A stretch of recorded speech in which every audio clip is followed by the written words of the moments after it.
Hello, if you're watching the episode, it cut off in the middle of one of Brett's sentences because my computer died.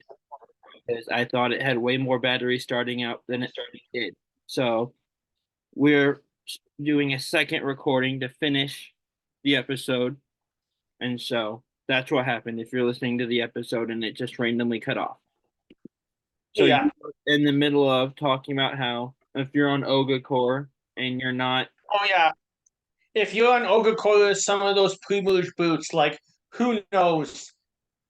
Who would have suspected that you're sitting there with Tina, an almost two-time winner of the game and the winner of your season, Colby, one of the most physically dominant players of all time, Jerry, the original villainess of Survivor, Amber, the winner of the first returnee season ever of Survivor.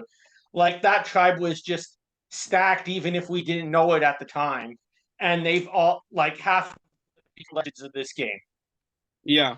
And what's funny is, like you meant, Amber's a legend now because of her and Rob and her winning All Stars. But at the beginning of All Stars, I'm guessing a lot of people were probably surprised she was brought back because she really isn't. Even Amber's not that big of a character in Australian Outback. She kind of just fades Yeah, into the background compared to the others, at least. yeah, exactly. Like we see her and Jerry be super tight, but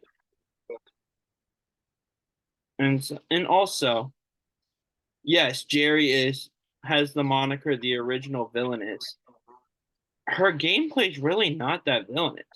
She Yeah, doesn't turn back on anyone she said she would align with. She's incredible. yeah. She seems like she'd be incredibly annoying to be on the island with, based on the way the other people of her tribe perceive her. And I'm not saying I would think that way. She annoyed the people she was with, but I wouldn't necessarily say she was villainous. Because even Colby said he was with her and Amber and Mitchell and turned on them and flipped. So, just my little thought on the original villainous moniker. Yeah. So who are your three names this week? I'm doing this off the top of my head, so this will be fun. Okay, so I will go with people that did not win their season, but would have gotten my jury vote. Interesting. So Stephanie LaGrosa, Guatemala, which if you've watched Guatemala, listen to our episode we did on the Steph versus Danny final. One of the few Yeah. topics we seem to disagree on. Both people made a lot of great points on that episode. That was fun to Oh, do.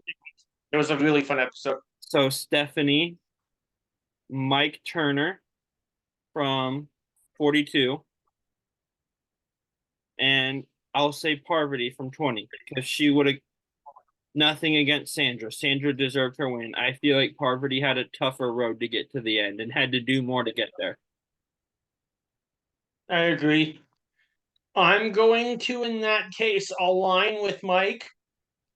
I think we would work well together in most cases. Just please, Mike, don't get me going about soccer when we're on the beach. Because I I love that you remember called a it soccer confessional where he also. said he hated soccer after he got a look in regards to the beautiful game. And as you may know in the audience, I'm probably one of the like top 1% of European football supporters in North America. I love that you called it soccer the first time, by the way. Good job. I've had to use the phrase that was given to them by production. I still love hearing it either way, just because I know you don't like calling it soccer, so it makes me smile. And I'm gonna blindside Parvati. Like I've said before, I took one of her online courses. I got to know Parvati on a first name basis.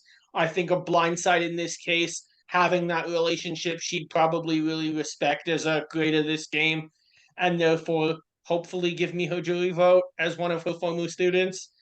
And that leaves me to first boot Steph. No real reason. She's a great player, just didn't fit with the other two. Yeah. So my first instinct is to first boot Parv, just best player of the three, only winner here. But we saw Denise on Winners at War blindside Sandra and kind of become the Queen Slayer. Yeah, And you and I have both called Parvati the GOAT, greatest of all time. Being the GOAT Slayer would be a really cool nickname, and I want that it nickname. would be. So I'm gonna blindside her for nickname You purposes. just got to do it closer to the end of the game than what Denise did. Denise's was just stupid. Like I love the drama, and I've gotten on this soapbox on the show before, so I don't need to again. But basically, you take out someone that is clearly wanting to work with you and keep you around, and then struggle to find your footing and have trouble finding allies the rest of the game. I don't get it. Yeah. Overrated move. But I want to be the GOAT Slayer, so I'm blindsiding Parvati for nickname purposes, along as resume purposes, and I'll align with Stephanie because it's been proven that she can rub jurors the wrong way. Apparently, I still don't get it, but oh well. Which leads me to first boot Mike, but I love Mike, and I would absolutely love to play with him also. So maybe me and Stephanie and Mike can just have a trio, final three, day one all the way to day 26, 39, 87, whatever it is that season. Hey, this was a fun episode now that we finally finished. Yeah. Uh, Make sure to follow us on Facebook, Instagram, follow YouTube, like, subscribe, all the good stuff, and grab your torches and head back to camp. Yep. Also, we still have plenty of stickers. Ask us for those. We Oh, want to yes. send those out. Bye, guys. Have a great week. Yes.